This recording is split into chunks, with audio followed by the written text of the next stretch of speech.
Director Wray. Last year, you might recall, sir, our exchange regarding the FBI's involvement on January 6th and prior. I'm happy to jog your memory to quote, according to the record, I asked you, did you have confidential human sources dressed as Trump supporters positioned inside the Capitol on January 6th prior to the doors being opened? You responded, I quote, again, I have to be very careful of what I say. To which I said, it should be a no. Can you not tell the American people no? We did not have confidential human sources dressed as Trump supporters positioned inside the Capitol on January 6th. A year has passed. We sit here again a year later, we the people still do not have a definitive answer from you or anyone else in the Biden administration regarding the FBI presence and participation in the months leading up to the November election and in the weeks and days prior to January 6th and on January 6th here in D.C. We can't get a straight answer, although we have a tremendous amount of evidence harvested and reviewed over the course of the last year, which you will see. In September, Stephen D'Artano, formerly in charge of the FBI's field office in Washington, D.C., testified to the House Judiciary Committee that he was aware the FBI informants would attend the Stop the Steal rally thrown on January 6th.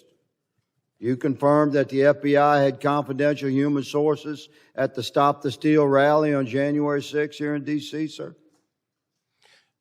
Congressman, as we've discussed before, I'm not going to get into where we have or have not used confidential human sources. But what I can tell you, you asked for a definitive answer. We'll move on. It's my time. You said no, you're not going to answer. That's cool. We're watching. Mr. Chairman, may I answer the question? Your moment will come. This is my time.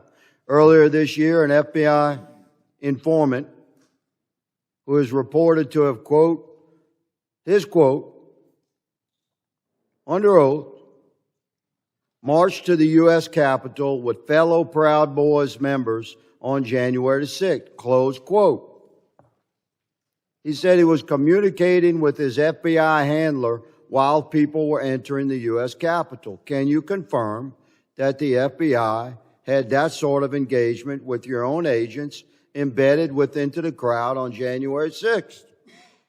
If you are asking whether the violence at the Capitol on January 6th was part of some operation orchestrated by FBI sources and or agents, the answer is emphatically You're saying not. no? No. You're saying no? Not okay. Violence orchestrated by FBI sources or agents. Are you familiar with you know what a ghost vehicle is? Director of the FBI certainly should. You know what a ghost bus is? A ghost bus? Ghost bus. I'm not sure I've used that term before. Okay. Well, it's pretty common in law enforcement. It's a vehicle that's used for secret purposes. It's painted over. These two buses in the middle here, they were the first to arrive at Union Station on January 6th, 0500. I have all this evidence. I'm showing you a tip of this iceberg. Mr. Chairman. These two buses are painted completely white. These buses are nefarious in nature and were filled with FBI informants dressed as Trump supporters and deployed onto our Capitol on January 6th. Your day is coming, Mr. Wray.